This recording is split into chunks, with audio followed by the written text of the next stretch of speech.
Usually when we talk about a medical diagnosis, there's this expectation of absolute precision. It feels like engineering, right? Like if you break your arm, you go into a clinic, they do an X-ray, and it shows that jagged white line fracturing the radius. Yeah, and the doctor just points at the screen and says, well, there it is. That's the problem. Exactly. It's entirely binary. Right. It's either broken or it's not. Yeah. The data is clean, the causality is super clear, and the solution is straightforward. And, there is a profound comfort in that. We are just wired to like things that are visible, categorizable, and, governed by strict physical laws. Which makes sense. But then you step into the world of money and suddenly that beautiful, precise X-ray machine is it's completely shattered. Oh, totally. We find ourselves looking at a diagnostic landscape that is honestly the absolute definition of muddy waters. So welcome to the deep dive. We are exploring a really fascinating stack of notes and excerpts today from Morgan Housel's The Psychology of Money. It's such a great set of sources. It really is.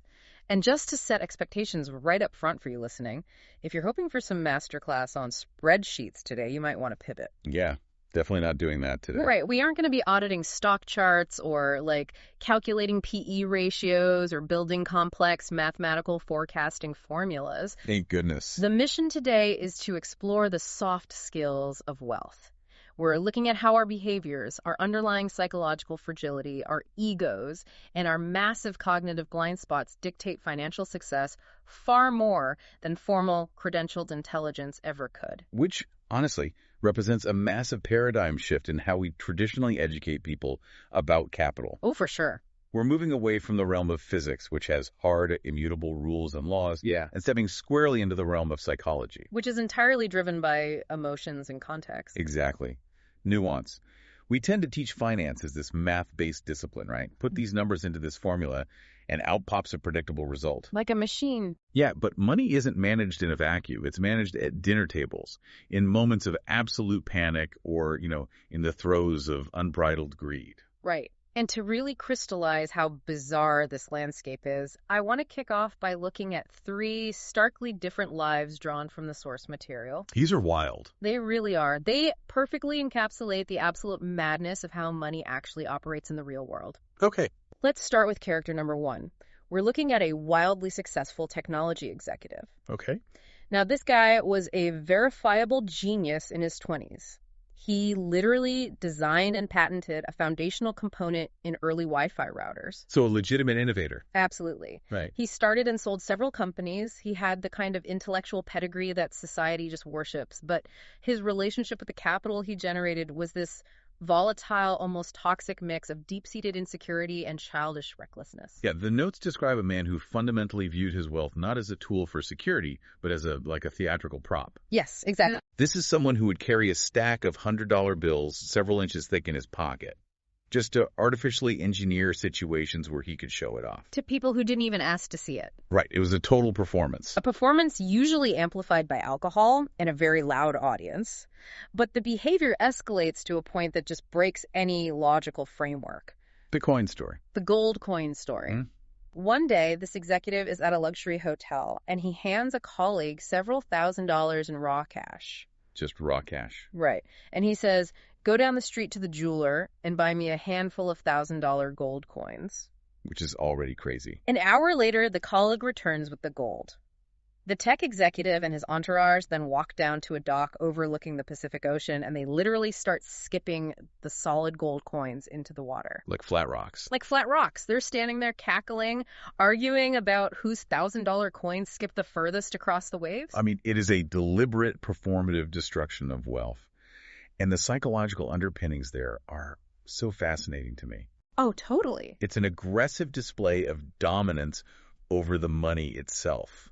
He's communicating to his peers, I am so far above this capital that I can treat it as literal refuse. And the fragility of that ego becomes even more apparent a few days later. Oh, yeah, the lamp. Yeah, this same executive is in a hotel restaurant and accidentally shatters a lamp. A manager approaches him and politely informs him, sir, that was a $500 lamp. You'll need to cover the replacement cost. A totally normal interaction. Right. But the executive looks at the manager with sheer incredulity, reaches into his pocket, pulls out a literal brick of cash, peels off $5,000, shoves it into the manager's chest, and says, "Here's $5,000. Now get out of my face. And don't ever insult me like that again." Wow. And that $5,000 tip for a broken lamp isn't just arrogance. It's a symptom of a very specific psychological fragility. How so? Well, he perceives the mundane reality of being held accountable for a $500 mistake as an existential insult to his status. That makes a lot of sense. And we should note, the source material explicitly follows up on this trajectory. That kind of financial theatricality is mathematically unsustainable. Years later, that tech executive went entirely broke. So that is the erratic genius. Yeah. Character 2 is a man named Richard Fuscone. A completely different animal. Polar opposite of the gold coin skipping tech bro. No. If you were casting a Hollywood movie about the perfect financial steward, you'd cast Fuscone. He's a Harvard-educated executive at Merrill Lynch. Oh, wow. Yeah, he holds an MBA from one of the most prestigious institutions on earth. He had such a spectacularly successful career in high finance that he actually retired in his 40s to become a philanthropist. The absolute dream. Right. He was publicly praised by his CEO for his business savvy and his personal integrity. He even made a prominent 40 under 40 list in a major business magazine. So on paper, this is the apex predator of the financial world. Absolutely. He possesses every single credential, network connection, and analytical tool that society tells us guarantees financial invulnerability. But the reality of his balance sheet told a very different story. In the mid-2000s, Richard Fuscone borrowed heavily, taking on massive amounts of leverage to expand an 18,000 square foot home in Greenwich, Connecticut. Wait, 18,000 square feet? Yes. We need to pause and imagine an 18,000 square foot house. This wasn't a home, it was a private resort. I can't even picture that. 11 bathrooms, 2 separate elevators, 2 indoor pools, 7 garages. Oh my God. The overhead required to just keep the lights on, the grounds manicured, and the taxes paid cost more than $90,000 every single month. Every month. Every month. And then the 2008 financial crisis hit. Yeah, and this is where we see the collision of hard finance and behavioral hubris. Right. When the subprime mortgage crisis triggered the collapse of Lehman Brothers and the broader credit markets froze, liquidity just vanished overnight. Poof. Gone. Fuscone's wealth was likely tied up in highly illiquid assets or stock that plummeted in value. But that $90,000 monthly burn rate for his Connecticut monstrosity did not pause. High debt combined with illiquid assets is a fatal chemical reaction in finance. It turned his empire to ash.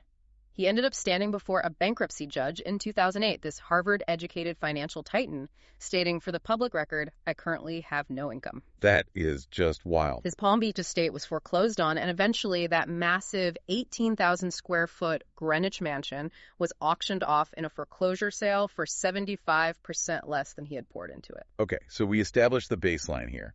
We have the erratic, patent-holding technological genius who went broke. Mm-hmm.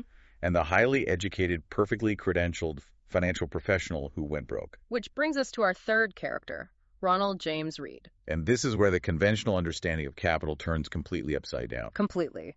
Ronald Reed was born in rural Vermont. He wasn't browsing the Harvard curriculum. He was the first person in his entire family to even graduate high school. And he only managed that by hitchhiking to campus every day because he had no other transportation. For 25 years, his career consisted of fixing cars at a local gas station. A gas station, Yeah. And for another 17 years after that, he worked sweeping floors as a janitor at a JCPenney. At age 38, he bought a modest 2-bedroom house for $12,000, and he lived in that exact same house for the rest of his life. Very humble. Super humble. His primary hobby wasn't collecting fine art or stepping gold coins. It was chopping his own firewood. Naturally. Right. He passed away in 2014 at the age of 92, and that is the exact moment this humble, rural janitor suddenly dominated international headlines. Right, because to contextualize this, we have to look at the macro data. Out of the nearly 3 million Americans who passed away in 2014, fewer than 4,000 of them had accumulated a net worth of over $8 million. 4,000 out of 3 million. Yeah, and Ronald Reed, the man who spent 2 decades sweeping floors, was one of them. He left $2 million to his stepkids, and he bequeathed more than $6 million to his local hospital and the town library. It's incredible. And the people who knew him in his daily life were totally baffled. They were scrambling to find the hidden lottery ticket. Did he inherit a secret fortune? Was he the beneficiary of a trust fund? Nope. No. There was no secret windfall.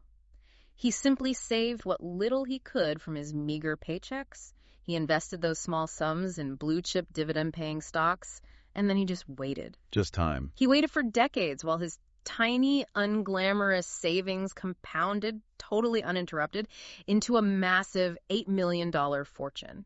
You know, the absolute uniqueness of these three parallel stories to the field of finance really cannot be overstated. Yeah, it's so strange. If we step back and look at any other highly skilled profession on planet Earth, this outcome is impossible. I mean, in what other industry does a person with no college degree, no formal training, no background experience, and zero network connections massively, fundamentally outperform someone with the best elite education, the best institutional training, and the highest level connections? It's absurd when you map it onto anything else. It truly is. You would never, ever read a medical journal detailing a story about a janitor with no surgical training casually outperforming a Harvard-trained cardiovascular surgeon in a complex heart transplant. No, never. You will never open an Architectural Digest and see a story about a gas station attendant who sketches out a 90-story skyscraper on a napkin that is structurally superior to one designed by top-tier architectural firms. Right. It simply does not happen in any hard science or highly credentialed field. But it happens in investing. The fact that a Ronald Read can coexist alongside a Richard Fuscone proves a fundamental truth. Which is? Financial success is not a hard science like physics or engineering. Yeah. It is a soft skill. It is an arena where how you behave in moments of stress, boredom, and temptation is vastly more important than what you technically know. Okay, I have to push back here, though, because this feels like a massive, almost uncomfortable paradigm shift. How so? Well, from the time we're in grade school, we're constantly told that finance is purely math. It's an equation. It's about calculating the rule of 72. It's about saving precisely 10% of your gross income. It's about looking at debt-to-income ratios and evaluating corporate balance sheets. Sure. We literally build global institutions around teaching it as a rigorous mathematical discipline. Are we really sitting here saying the math doesn't matter? No, it's not that the math doesn't matter.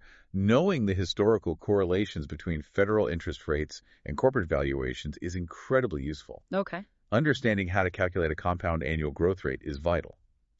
But the disconnect is that knowing what to do mathematically tells you absolutely nothing about what happens inside your own head when you actually try to execute it in the real world. I see. Think about the physical mechanics of health and diet. Every functioning adult knows the mathematical equation for losing weight. Eat less, move more. Exactly. You must consistently burn more calories than you consume. The math is simple, it is flawless, and it is entirely objective.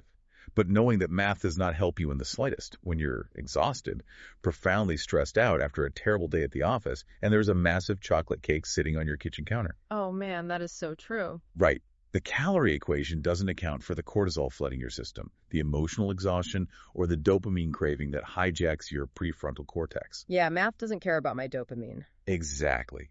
And the exact same mechanism applies to money. Finance is taught in universities as if we are entirely rational robots cleanly inputting data into a flawless formula. But we aren't robots. No, not at all. We are deeply emotional creatures, driven by pride, fear, envy, and evolutionary survival instincts. And realizing that our brains are constantly hijacking the math forces us to look at how those brains are actually formed in the first place. Yes, exactly. Because why do we make the deeply weird, seemingly irrational financial choices we do? Because if you look at the landscape of human behavior from the outside, people do some incredibly crazy things with their money. They absolutely do. But the core psychological argument we need to unpack here is the illusion that other people are crazy. The illusion. Yeah, the thesis is that no one is actually crazy. Every single financial decision a person makes, no matter how baffling it looks to an outside observer, makes perfect logical sense to them in the exact moment they make it, based on the unique lens through which they view the world. Wait, even the guy skipping $1,000 gold coins into the ocean? Even him. Really? At that precise moment, standing on the dock with his peers, skipping that coin, checked a deeply ingrained psychological box that he felt desperately needed checking. It validated his superiority or masked an insecurity. That's a wild way to look at it. But here is the foundational problem we all suffer from. We all walk around genuinely believing we know how the world works. We think we have an objective grasp on reality. But our personal lived experiences make up maybe 0.0000001% of what has actually happened in global history. Yeah. Yet those same tiny, hyper-specific experiences dictate 80% of how we think the world works. That brings up a brilliant historical contrast from the notes regarding the Great Depression. Oh, the Frederick Lewis Allen part. Yes. So Frederick Lewis Allen was a prominent historian who wrote extensively about the 1930s. He observed that the Great Depression marked millions of Americans inwardly for the rest of their natural lives. Very deeply. We're talking about a generation that experienced visceral starvation, the sudden evaporation of their life savings, widespread joblessness, and an absolute terror about where their next meal was coming from. And a real trauma. That trauma was burned into their neurology. Okay. But then you contrast that lived experience with someone like John F. Kennedy. In the lead up to the 1960 presidential election, a reporter asked JFK what he personally remembered from the Depression.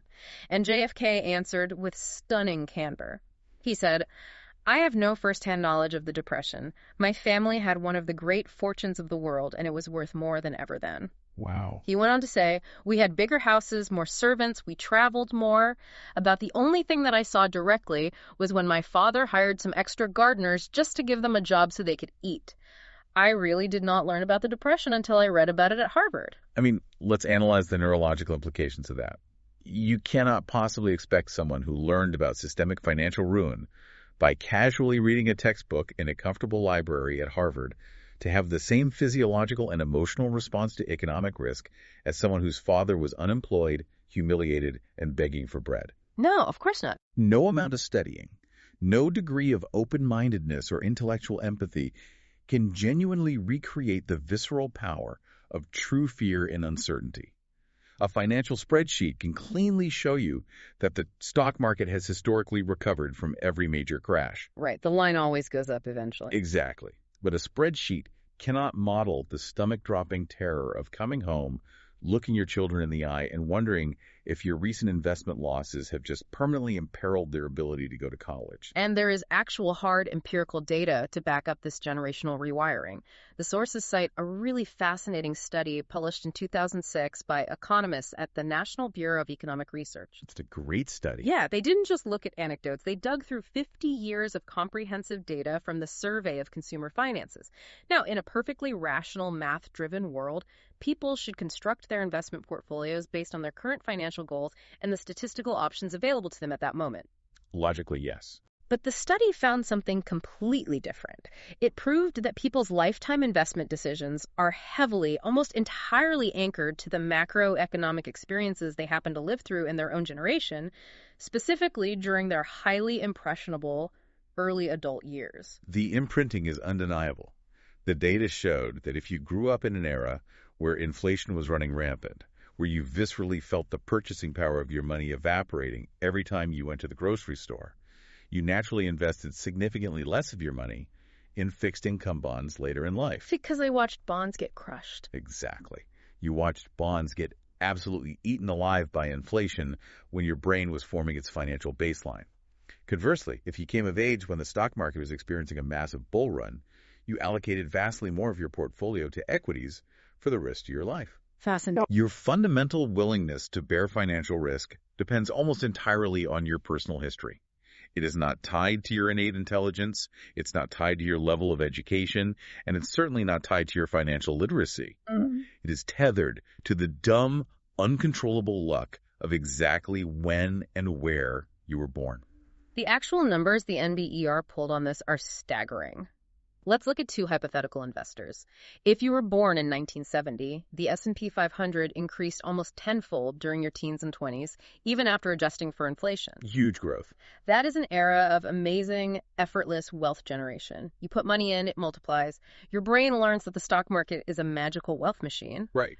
But if you were born just 20 years earlier, in 1950, the market went literally nowhere in your teens and 20s. Adjusted for inflation, it was a flat, stagnant swamp. Real. You have two different groups of people, separated only by the arbitrary year they happen to be born, and they go through the entirety of their remaining adult lives with completely fundamentally different beliefs about how capital markets function. And the crucial takeaway is that neither of them is crazy.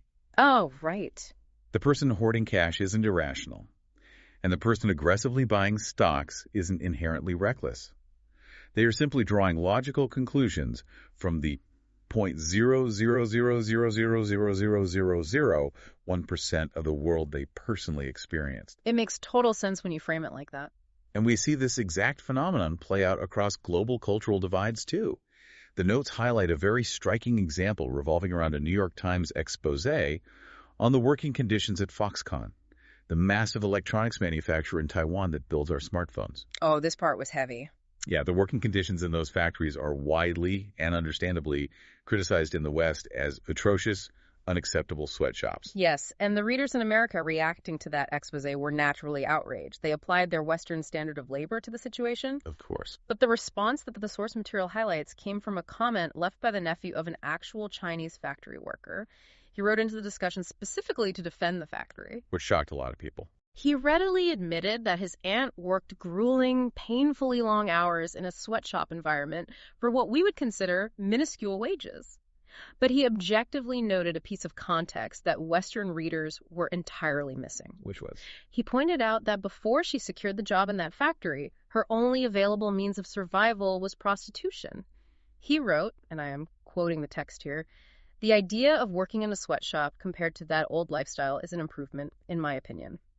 I know that my aunt would rather be exploited by an evil capitalist boss for a couple of dollars than have her body be exploited by several men for pennies." Now, to be absolutely clear to you listening, we are looking at this anecdote entirely impartially as a psychological case study, exactly as it is presented in the text. We are not litigating global labor practices or supply chain ethics. Right. But the psychological mechanism being demonstrated is profound. An economic worldview accepting grueling factory labor as a positive blessing that seems utterly outrageous, regressive, and unacceptable to a comfortable Western reader sitting in a climate-controlled office makes perfect, rational, undeniable sense to someone operating from a completely different, much harsher set of lived experiences. If you're listening to this on your morning commute, looking at the cars around you on the highway, it is actually somewhat terrifying to realize that half the drivers out there are making financial and political choices based on a reality that is completely alien to yours. It really is. It is like looking through a tiny keyhole into a single room and assuming your brain now perfectly understands the architectural layout of an entire 100-room mansion. You are only seeing a sliver, but your ego convinces you that you possess the whole picture. The keyhole effect. And this keyhole effect is the only way to explain financial behaviors that otherwise seem totally mathematically unjustifiable. Let's talk about lottery tickets, because this is where the math really falls apart. Oh boy. The lottery. Here is a mind-blowing statistic. Americans spend more money on lottery tickets every year than they spend on movies, video games, recorded music, sporting events, and books combined. The sheer volume of capital flowing into a statistically impossible game is massive, but the total dollar amount isn't the most important part. The demographics of exactly who is buying those tickets is the crucial data point. Exactly. It's not affluent people buying them for fun. The purchasing is overwhelmingly driven by the lowest income households in the country. Which is the sad part. The lowest income demographic groups in the U.S. spend an average of $412 a year on lottery tickets. That is roughly 4 times the amount spent by the highest income groups. Wow. And here is the kicker, the stat that makes financial planners tear their hair out. 40% of Americans report that they could not easily come up with $400 in the event of an emergency. Oh, the irony.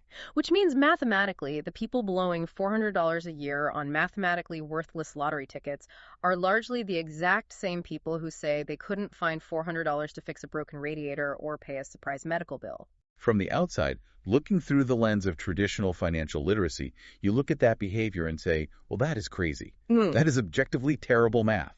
They are voluntarily taxing themselves. I'm going to play devil's advocate and push back pretty hard here. Go for it. Because I hear the empathy argument the author is making, but at the end of the day, a Powerball ticket has odds of 1 in 292 million. It is a mathematical black hole.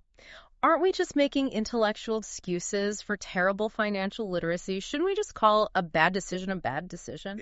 It is undeniably a bad mathematical decision. No one is arguing that buying a scratch-off is a sound investment strategy. Right.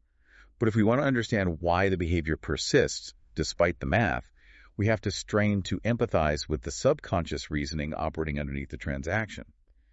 Let's put ourselves in the shoes of someone in that demographic. If you are living strictly paycheck to paycheck, if your physical environment is deteriorating, if your prospects for securing higher wages seem structurally blocked, If you cannot fathom affording a nice family vacation, or comprehensive health insurance, or sending your children to college without taking on crippling, life-destroying debt, buying a $2 lottery ticket serves a very specific psychological function. Which is? It might be the only time in your entire week or your entire year where you can tangibly purchase the right to dream.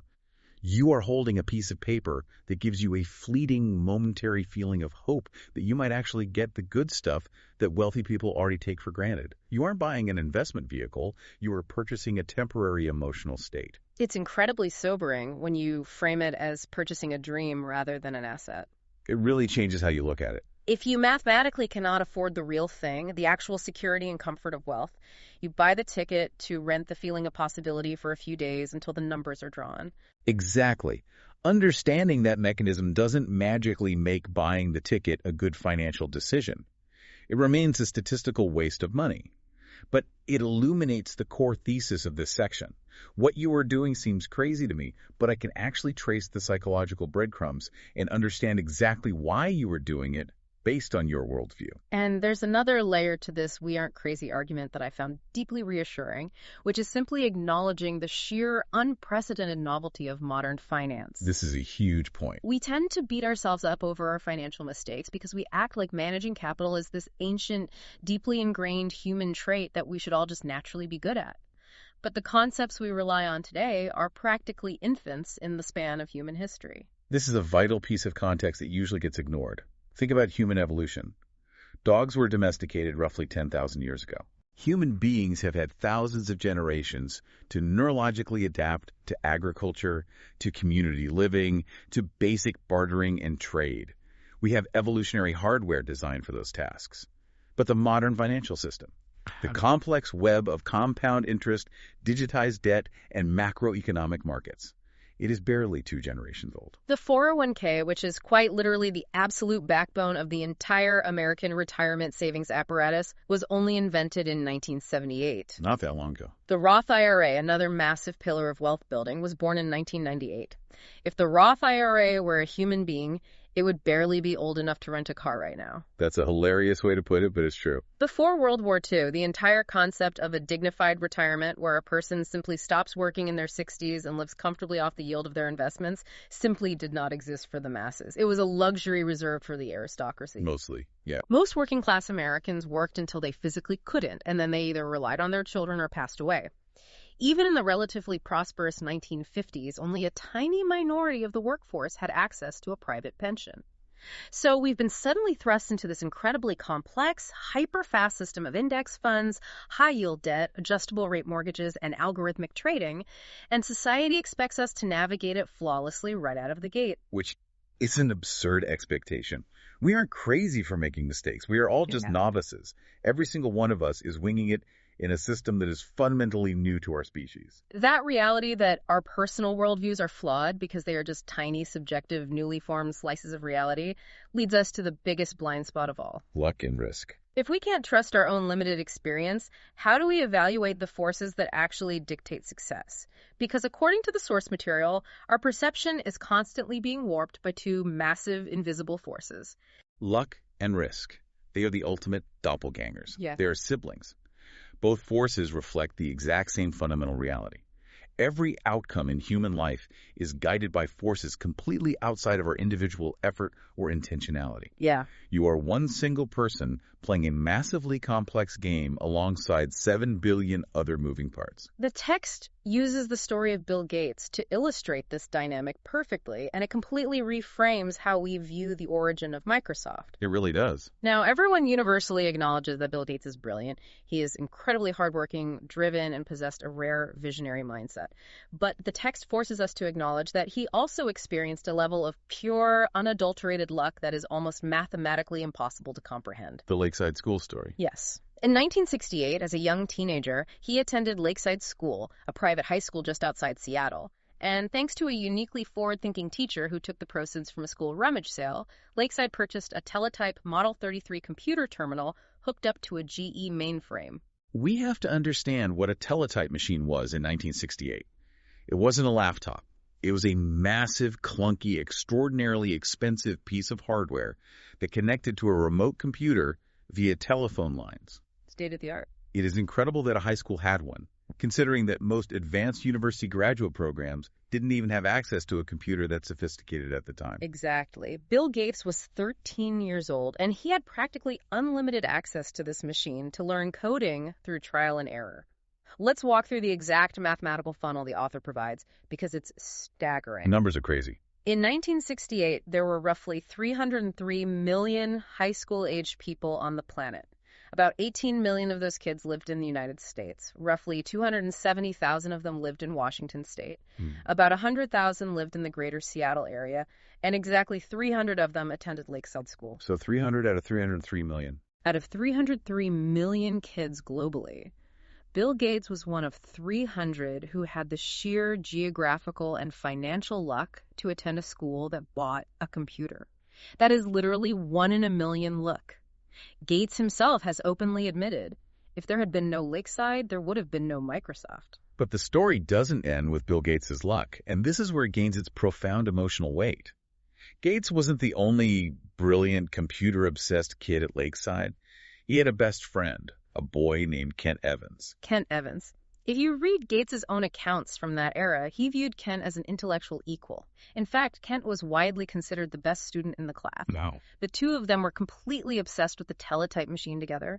They were scheming about the future, talking endlessly about going to college together, maybe becoming CEOs of their own company. They were effectively a two-man team poised to conquer the emerging tech world. But you didn't make it to Microsoft. But Kent Evans didn't become a founding partner of Microsoft because before graduation, before any of those dreams could materialize, Kent tragically died in a mountaineering accident. Let's look at the statistics of risk here. Every year, out of millions of high schoolers, there are maybe a few dozen mountaineering deaths in the entire United States. The mathematical odds of a high school student being killed on a mountain are roughly 1 in a million. The exact same odds. So you have Bill Gates, who experienced 1 in a million positive luck. And standing right next to him, his best friend, who was just as smart, just as driven, and had the exact same access to the computer, experienced 1 in a million negative risk. It is the exact same statistical force, the exact same magnitude of unlikelihood, just working in completely opposite directions. It's chilling when you lay the data out side by side like that, and it completely complicates how we are supposed to view success and failure in the business world. Oh, totally. There's another fascinating historical example in the notes regarding massive business empires, the Vanderbilt and Rockefeller paradox. Cornelius Vanderbilt built his gargantuan railroad empire by basically ignoring the law. Just bulldozing through it. He ruthlessly consolidated power, and when someone pointed out that his corporate transactions were technically violating state statutes, Vanderbilt scoffed and essentially said, "Do you honestly think you can run a railroad according to the laws of New York?" And because his aggressive gambles ultimately succeeded and he built the infrastructure of America, history remembers him affectionately as a scrappy, bold visionary. Right, a true entrepreneur. We write biographies praising him, saying, look at him, he didn't let outdated bureaucratic red tape stifle his innovation. But the text points out that the line distinguishing a bold visionary from a reckless criminal is a millimeter thick. Just a millimeter. John D. Rockefeller operated the same way. He circumvented the legal system constantly to build Standard Oil. A city judge once famously declared that Rockefeller's company was no better than a common thief. If the political winds had shifted slightly differently, or if a different judge had presided over their cases and ordered their businesses forcibly dissolved, history would remember Vanderbilt and Rockefeller as reckless, corrupt criminals, not as genius entrepreneurs to be emulated. So if we look at those stories, how in the world do we evaluate a modern CEO? That implies that when we read a case study about a wildly successful startup, we might be learning the wrong lessons. How do we know if a business strategy is actually fundamentally sound, or if the founder just got incredibly lucky and managed to dodge the bad side of risk? It is incredibly difficult to disentangle, and this is exactly why luck and risk form our biggest blind spot. Human psychology is deeply protective of the ego. Of course. We are incredibly quick to attribute other people's failures to bad decisions. If a competitor startup fails, we confidently say, oh, they failed because the founder didn't work hard enough, or they had a fundamentally flawed marketing strategy. But when we fail in our own ventures, we instinctively blame risk. We tell ourselves, I made the absolute right choice based on the data, The macroeconomic market just unpredictably turned against me. It's always the market's fault.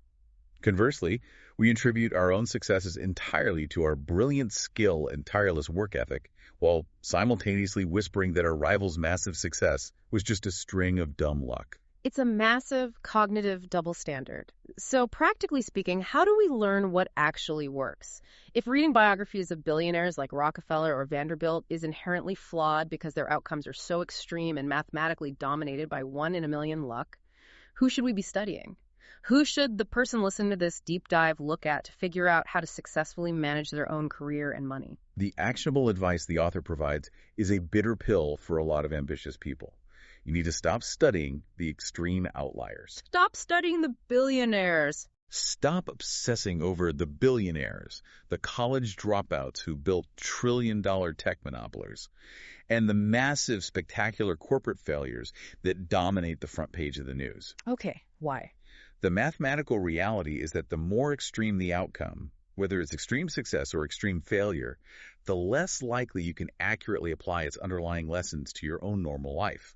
Extreme outcomes are, by definition, dominated by extreme luck or extreme risk. Instead, you should study broad, repeatable patterns. The sources mention Frederick Lewis Allen again, the historian who specifically chose to study the median American experience rather than the extremes. Exactly. Look for behavioral patterns that consistently apply to the broad masses across different time periods. For example, the psychological pattern that people who have autonomy and control over their daily time tend to be significantly happier than those who don't. That's a solid pattern. That is a broad, actionable pattern you can build a financial plan around. Emulating Warren Buffett is not actionable because you cannot retroactively emulate the specific macroeconomic conditions of the 1950s, nor can you replicate his unique neurological wiring. We have to train ourselves to realize that nothing is quite as good or quite as bad as it initially seems. But accepting that luck plays a massive role in your success requires humility, which leads us to a massive psychological trap. Oh, yes. When you continually underestimate luck, when your ego successfully attributes 100% of your financial success solely to your own brilliance, it creates a really dangerous accelerating feedback loop. You start believing you possess a golden touch, and you constantly need to acquire more to validate that internal narrative. Which brings us to the concept of the moving goalpost, or the trap of never enough. And this is precisely where we see highly intelligent, already incredibly wealthy people do truly insane things. The hardest financial skill in the world isn't picking the right stock, it's getting the internal goalpost to stop moving. The story of Rashak Gupta in the notes perfectly illustrates this tragedy. Gupta's life trajectory is almost unbelievable. He was orphaned in Kolkata, India, as a teenager. He didn't just start his life with nothing, he started from below nothing, facing profound systemic disadvantages. An incredible starting point. Yet, through sheer intellect and drive, he manages to rise up through the ranks to become the CEO of McKinsey & Company, which is arguably the world's most prestigious management consulting firm. Right. He officially retires in 2007. He partners with Bill Gates on massive philanthropic global health initiatives. He sits on the board of directors of 5 major public companies, and his personal net worth is estimated to be around $100 million. We really need to pause and quantify $100 million. That is an unfathomable generational sum of capital. It's massive. If you conservatively invest that money and get a standard 5% annual return, it generates $5 million a year. That equates to roughly $600 an hour, 24 hours a day, 365 days a year, without him ever having to lift a single finger for the rest of his life. It is absolute financial invulnerability. But Rajat Gupta didn't feel invulnerable. He didn't want to just be a centimillionaire. He was sitting on the board of Goldman Sachs, and in those boardrooms, he was constantly surrounded by actual billionaires. The comparison game. He was a millionaire among billionaires, and his ego couldn't handle the discrepancy. He wanted entry into the billionaire club. So in 2008, right at the absolute terrifying climax of the global financial crisis, Gupta is on a highly confidential board call. He learns private, market-moving information. Warren Buffett has agreed to inject a $5 billion lifeline into Goldman Sachs to save the bank from collapse. Okay, here we go. Exactly 16 seconds after hanging up from that confidential board call, Gupta picks up the phone and calls a hedge fund manager named Roger Rajaratnam.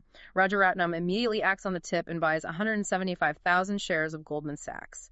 The Buffett deal is publicly announced the next day, the stock predictably surges, and they make millions in illegal profit. It was insider trading. Plain, simple, mathematically arrogant insider trading. And Gupta went to federal prison for it. His entire pristine reputation, his personal freedom, his philanthropic legacy, everything he had painstakingly built from the impoverished slums of Kolkata, completely ruined. All for what? For a fractional increase in wealth that he fundamentally did not need. We see the exact same psychological short circuit with Bernie Madoff. Everyone globally knows Madoff for orchestrating the largest Ponzi scheme in history. But what the public largely forgets is that decades before the fraud began, Madoff built and ran a highly successful, completely legitimate market-making business on Wall Street. And we should clarify what that means mechanically. A market maker facilitates trades for other people, profiting off the tiny bid-ask spread, the difference between what a buyer is willing to pay and a seller is willing to accept. Right. It is a highly lucrative, entirely legal function of the financial system. Madoff's legitimate operation was pulling in an estimated $25 to $50 million a year in clean profit. Which makes the crime even more baffling. Why does an individual who is legitimately, legally clearing $50 million a year resort to a massive, illegal, devastating fraud just to acquire more capital? It's the moving goalpost. When wealth is tied to ego rather than utility, no number will ever be sufficient. I am going to push back again, though. If we look at the broad arc of human progress, isn't insatiable ambition the actual engine of modern society? That's a fair question. Capitalism, innovation, technological breakthroughs, they are all fundamentally built on someone wanting more. If we tell people to just settle for enough, doesn't that just sound like intellectual laziness or extreme conservatism? Like we are advocating for giving up and willingly leaving massive opportunity on the table. That is a very common defense of endless ambition. But it fundamentally misunderstands what the concept of enough actually means in a financial context. Enough isn't about laziness. It's not about arbitrarily leaving opportunity on the table or refusing to innovate. Okay, what is it then? It is about the profound realization that an insatiable appetite will mathematically and psychologically push you to the point of profound regret. The analogy the source material uses is incredibly visceral. It compares ambition to eating. Eating? Yeah. The only way to know with absolute certainty exactly how much food your physical stomach can hold is to aggressively eat until you vomit. Oh, lovely. Right. But very few rational people do that because the physical sensation of vomiting is painful and destructive. Yet, when it comes to finance and ambition, people routinely push their risk profiles and their greed right up until they financially vomit, until they lose everything in a margin call, destroy their marriages, or go to federal prison. Defining enough is simply the act of logically stopping the meal before you reach the point of pain. Here's where it gets really interesting. The reason we struggle to stop eating, to borrow the analogy, is because of the social comparison ladder. The source walks through this impossible infinite ladder, and it is a fascinating exercise. Imagine you are a highly drafted rookie baseball player, and you sign a contract making $500,000 a year. That's a lot of money. By any normal median societal standard, you are incredibly rich. You are in the top fraction of earners. But you walk into the locker room and you play on the exact same team as Mike Trout, who makes $36 million a year playing the exact same game. So relative to your immediate peer, you feel hopelessly broke. Because you're comparing up. But the ladder doesn't stop. Mike Trout, making $36 million, might look at a top 10 hedge fund manager on Wall Street who pulled down $340 million in a single calendar year. So suddenly, Mike Trout feels financially inadequate. It never ends. But that hedge fund manager looks at someone like Warren Buffett, who saw his net worth increase by $3.5 billion that same year. And Buffett looks at Jeff Bezos, whose net worth increased by $24 billion in 1 year. It is a conceptual ceiling that is so astronomically high that virtually no human being will ever hit it. If you mentally gauge your own success by constantly comparing your wealth to the person on the rung above you, you are fighting a psychological battle that literally cannot be won. The goalpost will always move. The analogy they use is standing in a Las Vegas casino. A veteran dealer says, "The only mathematical way to win in a Las Vegas casino is to exit as soon as you enter. You have to consciously step off the ladder of social comparison." Otherwise, you end up doing exactly what Rajat Gupta did. Exactly. Risking what you currently have and what you actually need in a desperate gamble for money that you don't have and fundamentally don't need. Which is exactly what Warren Buffett observed about the infamous collapse of the long-term capital management hedge fund. They had hundreds of millions of dollars, yet they risked it all for more. It's not just greedy, it's just plain mathematically foolish. And the ultimate irony of that foolishness is that taking massive, illegal, or highly leveraged risks to artificially jump up the wealth ladder isn't even the most effective way to build wealth. Right. The true mathematical engine of wealth generation requires something much quieter, much less dramatic, and significantly more boring. Which perfectly transitions us into the mechanics of how Ronald Read, our janitor, actually made his $8 million. The author calls this confounding compounding. The true secret to astronomical wealth doesn't require massive, reckless leaps. It requires the glacial power of time. To really grasp how compounding works, we have to step out of finance for a moment and look at the actual science of the ice ages. Yes. I absolutely loved this tangent in the notes. So, geologists and scientists in the 19th century realized, through studying the Earth's crust, that the planet had been completely covered in massive sheets of ice, not just once, but 5 distinct times in its history. 5 times. And they were completely baffled. What catastrophic mechanism could possibly cause the entire globe to freeze over? They naturally assumed it must have been the result of extreme violent phenomena, huge tectonic shifts in mountain ranges, or massive supervolcanoes erupting and blocking out the sun for decades. Makes sense intuitively. But in the early 1900s, a Serbian scientist named Milutin Milankovic, alongside a Russian meteorologist named Vladimir Kupin, wasn't brutally cold, apocalyptic winters. It was actually just moderately cool summers. It's an incredibly counterintuitive mechanism. It all begins with a slight shift in the Earth's orbital tilt. Because of that tiny shift, a particular summer never gets quite warm enough to fully melt the previous winter's snowfall. Just a little leftover snow. Exactly. So a very thin, almost imperceptible layer of ice survives the summer. But because that thin layer of ice is now there, it provides a base that makes it significantly easier for the next winter's snow to accumulate and stick. It builds on itself. That slightly larger snowpack then reflects more of the sun's warm rays back into the atmosphere, which cools the localized temperature slightly more, which guarantees that even more snow survives the following summer. It's a relentless, compounding feedback loop. Within a few hundred years, a seasonal snowpack compounds into a continental ice sheet that is literally miles thick. The big, profound takeaway here is that you do not need tremendous, violent force to create tremendous, world-altering results. You just need a compounding base and uninterrupted time. And this exact same glacial power is the real, unglamorous secret behind Warren Buffett's unimaginable wealth. Absolutely. The financial media spends thousands of hours analyzing Warren Buffett's specific stock picks, his management style at Berkshire Hathaway, and how he evaluates a corporate moat. But they entirely miss the most glaring, statistically significant variable in his success, his age. I mean, the actual numbers on this literally broke my brain. Let's hear them. Out of Buffett's $84.5 billion net worth at the time the author compiled these notes, a staggering $81.5 billion of it came after his 65th birthday. Oh my goodness, $81.5 billion. I want you to really let that sink in. Over 96% of his total accumulated wealth came after the age when most normal people are retiring and drawing down their funds. His secret isn't just that he's a highly skilled investor who manages to consistently squeeze out a 22% annual return. His secret is that he started investing when he was a 10-year-old child, and he simply never stopped, allowing his capital to compound uninterrupted for 3/4 of a century. The author provides a brilliant thought experiment to prove this. Imagine if Warren Buffett had been a normal person. Imagine he spent his teens and 20s traveling the world, and he didn't start investing until he was 30 years old with a starting nest egg of $25,000. A very normal trajectory. Let's assume he has still possessed his exact same genius intellect, and he still earned that exact same phenomenal 22% annual return. But, like a normal person, he decides to quit and retire at age 60 to play golf and spend time with his grandkids. If he had done that, his net worth wouldn't be $84.5 billion. It would be roughly $11.9 million. Which is 99.9% less than his actual net worth. His active skill is picking investments, but his massive wealth multiplier is strictly time.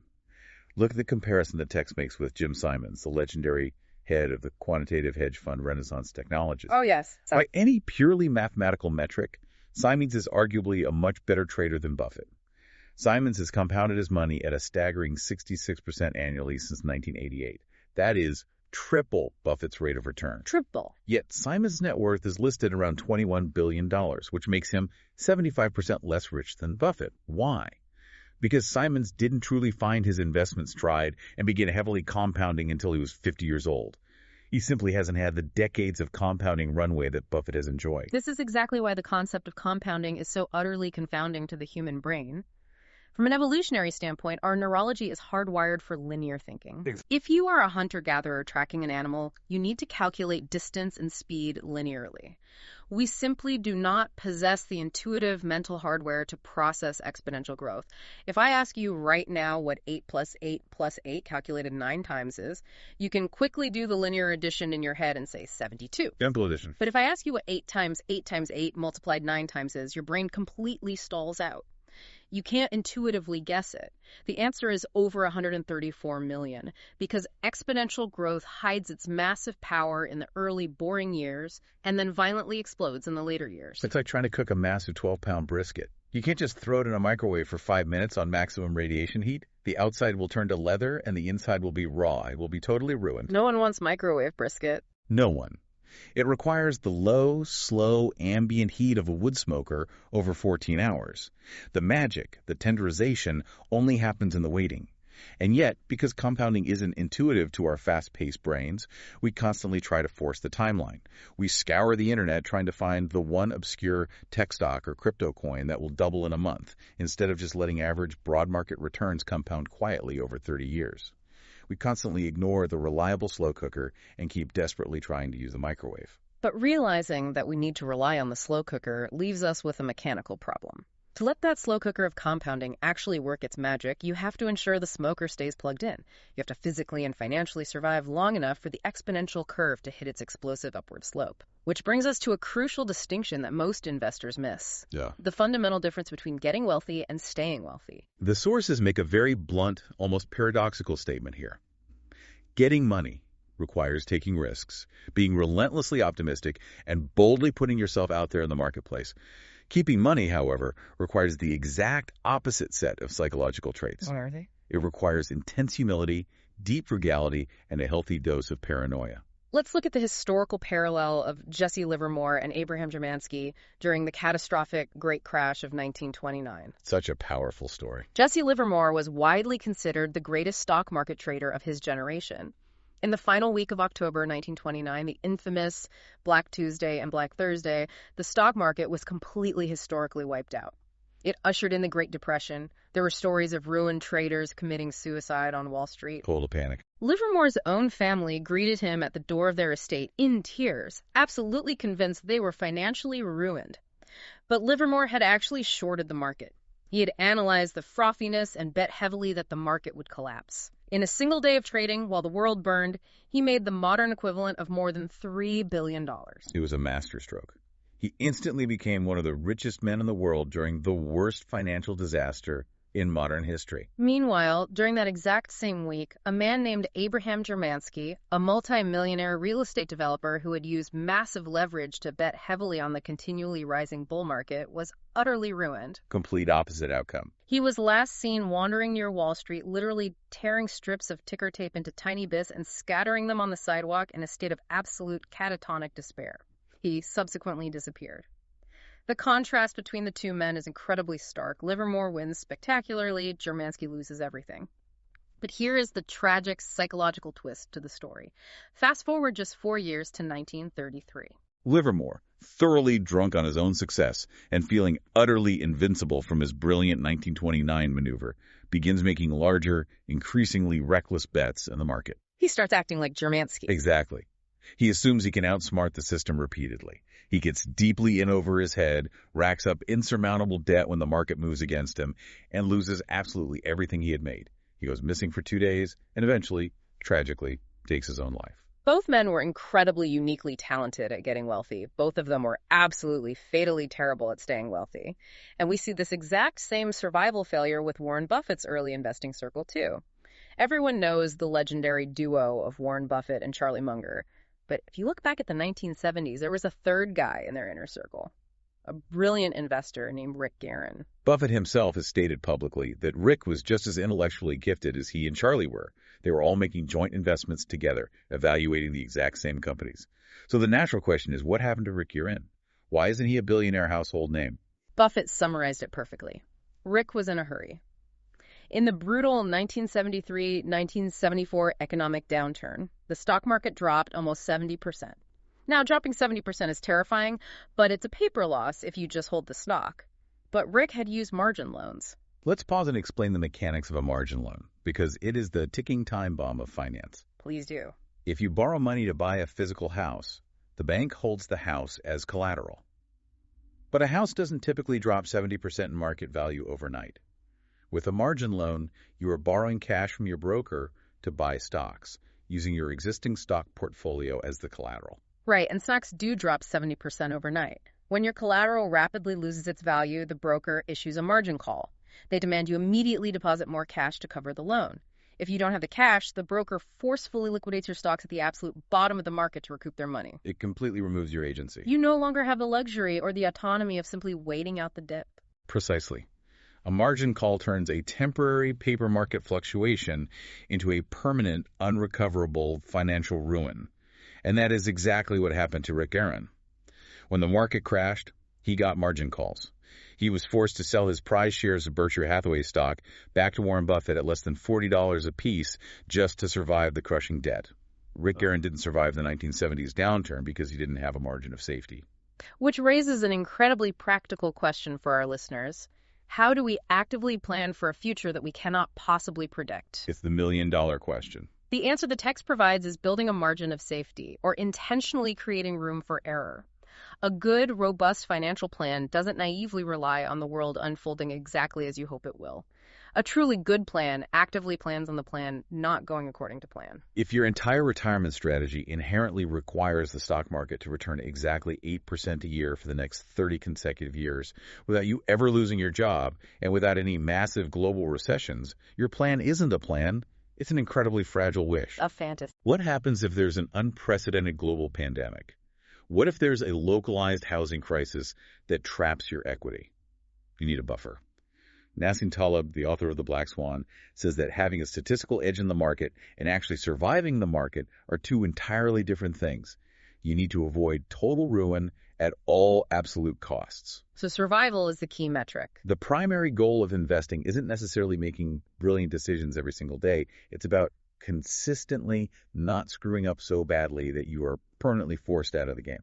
To achieve that survival, the source argues you need to develop what they call a barbelled personality. You have to cultivate two opposing traits simultaneously. You must be highly fundamentally optimistic about the long-term trajectory of the future, but you must be deeply, almost obsessively paranoid about the short-term road required to get there. Like an airplane. It's exactly like the engineering of a commercial airplane. The massive jet engines are designed purely for forward thrust and optimistic progression. But the avionics and computer systems are built with triple redundant backup generators, assuming that multiple systems will catastrophically fail mid-flight. Optimism in the destination, deep paranoia in the journey. Just look at the macroeconomic history of the U.S. economy over the last 170 years. Oh, this stat is incredible. If I described a hypothetical country to you, and I told you that over the next century, this country would fight 9 major bloody wars, experience 33 separate economic recessions, watch 99.9% of all its newly formed companies go completely bankrupt, suffer a decade-long Great Depression, and face multiple global pandemics. Well, you would logically think that country was a doomed apocalyptic wasteland. But despite all of that continuous, devastating short-term destruction, the overall standard of living in the United States increased 20-fold over those exact same 170 years. Destruction operating in tandem with progress is exactly how the capitalist system functions. It's so weird to think about. It's very similar to the neurology of brain development in a toddler. A 2-year-old child actually possesses vastly more synaptic connections than an adult. But as they grow, the brain aggressively prunes and destroys half of those connections by age 20 to clear out inefficient pathways. The 20-year-old has fewer connections, but a vastly more capable, intelligent brain. Growth amidst continuous loss. You have to build a financial bunker that allows you to survive the 33 recessions so you can stick around to experience the 20-fold growth. And why is surviving those downturns so absolutely mathematically vital? Because the real wins in finance, and honestly in business, in art, and in life happen incredibly rarely. They are driven entirely by long tails. Let's define what a tail means in statistical terms. Okay. Imagine a bell curve mapping out all possible outcomes. The vast majority of events cluster in the fat middle, the average expected outcomes. A tail is the extremely thin, farthest edge of that distribution. It represents the wildly rare one-in-a-million event. And the incredible, almost liberating reality of capital allocation is that you can be dead wrong half the time, suffer dozens of small failures, and still make an absolute life-changing fortune as long as you successfully capture a tail event. The story of Heinz Berggruen perfectly illustrates the power of tails. Berggruen was a brilliant art dealer who fled Nazi Germany and eventually became one of the most successful private art collectors of all time. In the year 2000, he sold his massive personal collection of Picassos, Braque, and Matisses to the German government for a staggering sum, effectively valued at over $1 billion. $1 billion in art. Now, the art market is notoriously fickle and subjective. Did Berggruen just possess a magical, divine eye? Did he instantly know which random canvas would become a historic masterpiece? No.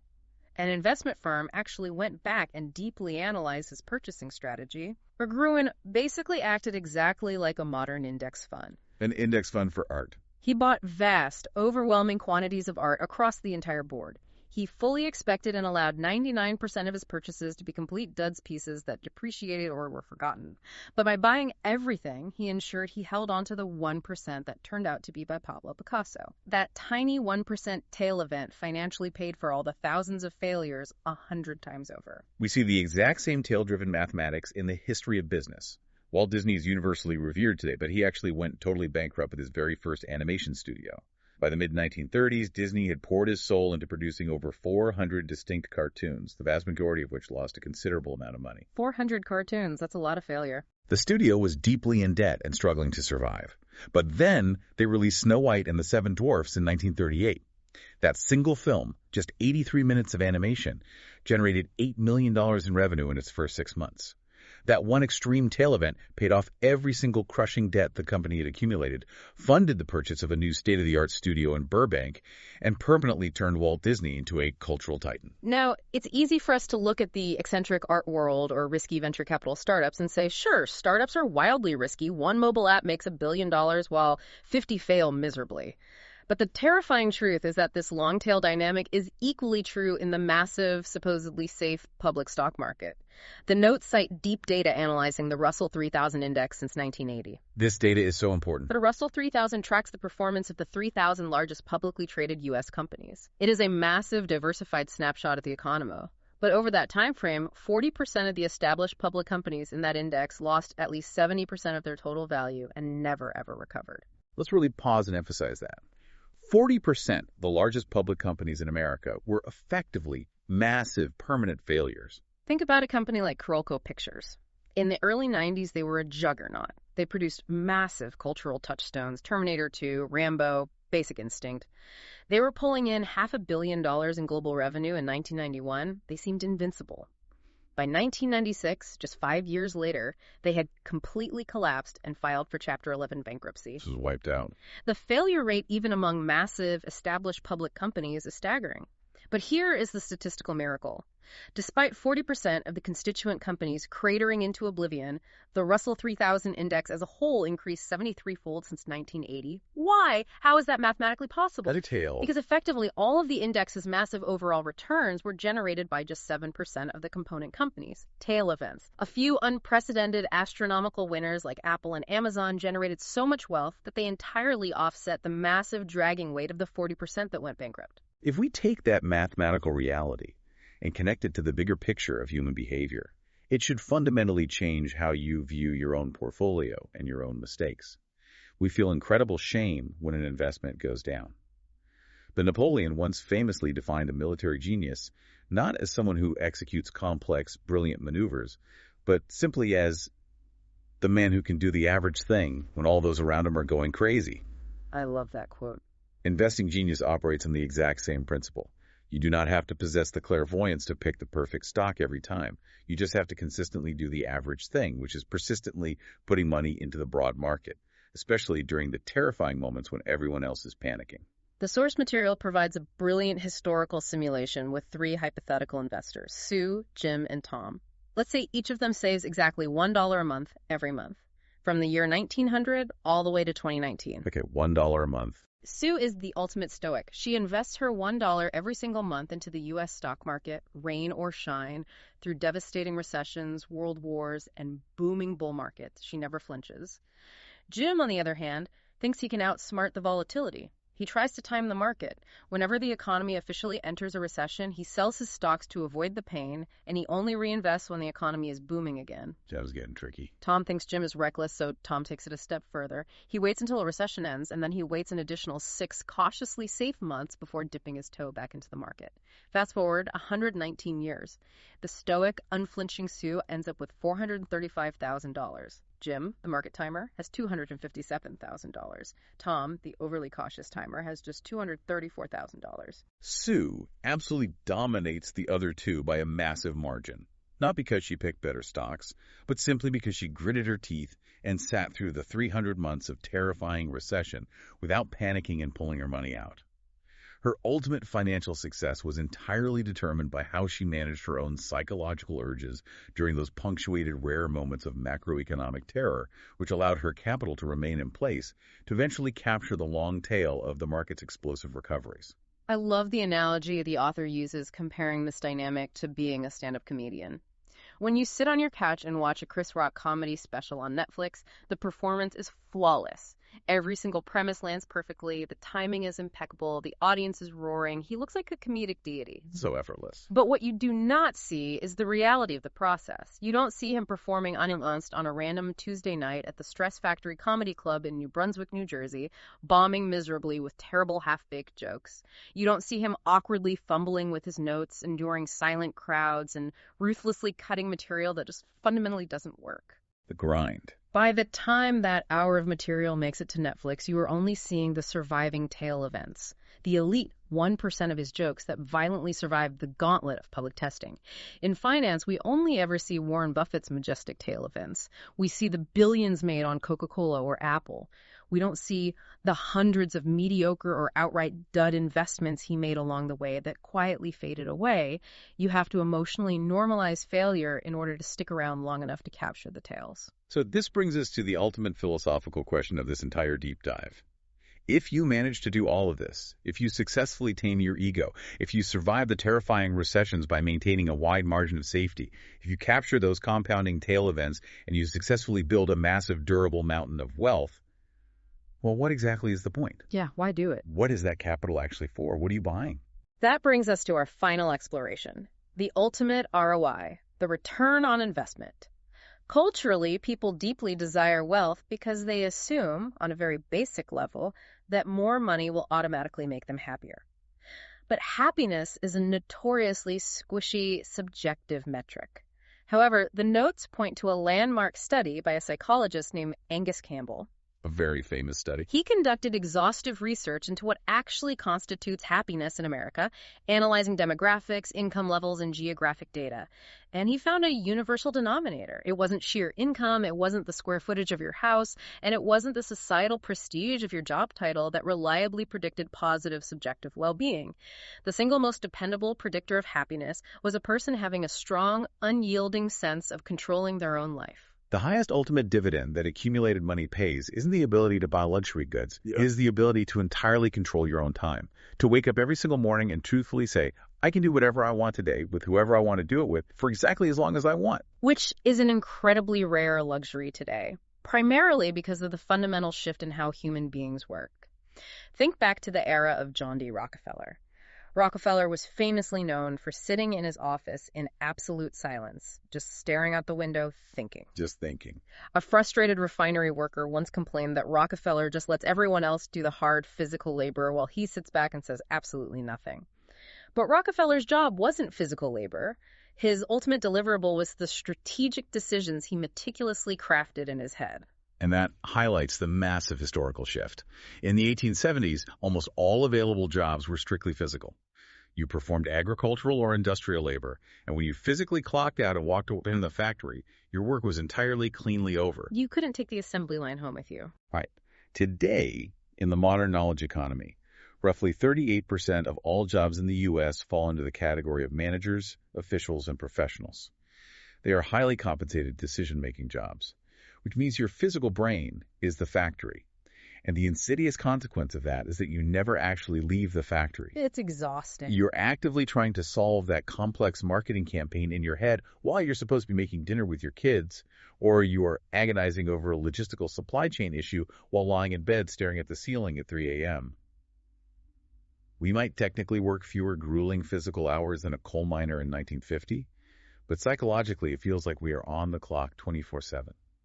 Through our smartphones and our constant connectivity, we have entirely lost control of our own time. And this chronic loss of control leads directly to a well-documented psychological phenomenon known as reactance. Human beings have a deep, innate need to feel like they're in the driver's seat of their own lives. When you are forcefully stripped of your autonomy and commanded to do something, even if it is a task you generally enjoy, you instantly feel disempowered and you rebel against it. It's a natural instinct. The author shares a deeply personal, poignant story about this. He managed to secure a highly coveted, incredibly competitive internship at an elite investment bank in Los Angeles. He was thrilled. He genuinely loved the complex analytical work. He was eager and fully prepared to work exhausting hours. But there's a catch. The toxic culture of the firm demanded that he be an absolute slave to his managing boss's unpredictable schedule. The unwritten rule was, if you don't come into the office on Saturday, don't even bother showing up on Sunday. He quickly realized a devastating truth. Doing a job you genuinely love on a rigid schedule that you cannot control feels the exact same as doing a job you absolutely hate. The psychological reactance completely killed the joy of the work. So applying that to our capital, money's greatest, most profound intrinsic value is using it to deliberately buy back your autonomy. Having a solid 6-month emergency fund means you don't have to be terrified of an abusive boss. You have the power to walk away. Yes, exactly. Having a significant level of accumulated wealth means you have the freedom to voluntarily take a job with a slightly lower salary but vastly more flexible hours so you can actually watch your kids grow up. It's not about buying things. It's about buying leverage over your own existence. But instead of logically using our capital to buy autonomy, our egos usually compel us to buy shiny stuff, which leads us to the most tragic, relatable irony in this entire deep dive, the man in the car paradox. The author shares another experience from his youth working as a valet at a luxury hotel in Los Angeles. The valet story is so good. He spent his days parking incredible vehicles, Ferraris, Lamborghinis, pristine Rolls Royces, and like any young guy, he actively dreamed of owning one of those cars because he deeply believed that driving a Ferrari would make people on the street think he was cool, rich, and inherently important. He desperately wanted the admiration that he assumed the car generated. But then he paused and actually analyzed his own subconscious behavior. When a wealthy guest drove up to the valet stand in a roaring Ferrari, the young valet never once looked at the actual driver and thought, wow, the man behind the wheel is so cool and impressive. He completely ignored the driver. He only looked at the sleek lines of the car and instantly imagined himself sitting in the driver's seat. The paradox is utterly devastating.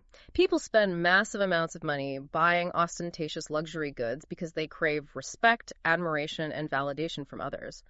But the onlookers on the street don't actually admire the person driving the car. They just use the shiny, expensive object as a blank mirror to reflect their own desires. The wealthy guy revving the engine in the Ferrari firmly believes everyone on the sidewalk is staring at him with awe, but they are actually just imagining themselves in the car, totally and completely ignoring the driver. It is a devastating realization for the ego. If your ultimate life goal is to be genuinely respected and admired by your peers, using your capital to buy fancy, depreciating physical objects will almost never achieve it. People's ambitions just bypass you.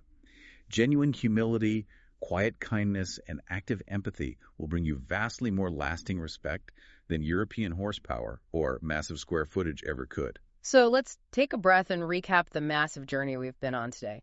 We started by completely shattering the X-ray machine, looking at how financial wealth is fundamentally driven by soft skill psychology, not rigid math. Right. We explored how every single person's worldview is heavily skewed by the tiny generational fraction of reality they've personally experienced, meaning no one is truly inherently crazy. A keyhole. We stared down the terrifying, uncontrollable twin forces of luck and risk and saw how they distort our perception of success and failure. We learned about the tragic trap of the ever-moving goalpost and why we have to definitively establish what enough is before we consume risk until we vomit. Very vivid image. We unpacked the confounding, glacial, invisible power of compounding time and why having a margin of safety to survive the market's inevitable terrors is infinitely more important than trying to time it. We saw that rare tail events drive almost all positive outcomes, meaning you can fail a staggering 40% of the time and still achieve total financial victory. And finally, we realized that the ultimate highest prize of accumulated wealth isn't an exotic car or a massive mansion, but simply a blank, perfectly controllable calendar. It requires a fundamental rewiring of our desires, shifting the primary objective away from acquiring physical possessions and toward acquiring total autonomy. Exactly. And as we wrap up, I want to leave you with a final thought to really mull over, building on all the complex psychology we've unpacked today. If true wealth is actually defined by what you don't see, the luxury cars not purchased, the first-class airline upgrades politely declined, the expensive jewelry left sitting under the glass in the store, then every single time you walk past a luxury that you can easily afford but consciously choose to ignore, you are not depriving yourself. You are literally purchasing a piece of your own future freedom. What if the most powerful, profound status symbol in the modern world isn't a watch or a car, but simply a random Tuesday afternoon where your phone is turned completely off, the sun is shining, and you have absolutely nowhere you are forced to be? That is a profoundly, radically different way to measure a successful life. Thank you for joining us on this deep dive. And remember, the next time you look at the financial landscape expecting to find a clean, precise mathematical X-ray, take a step back, embrace the messy, psychological, muddy waters, and keep relentlessly questioning the obvious.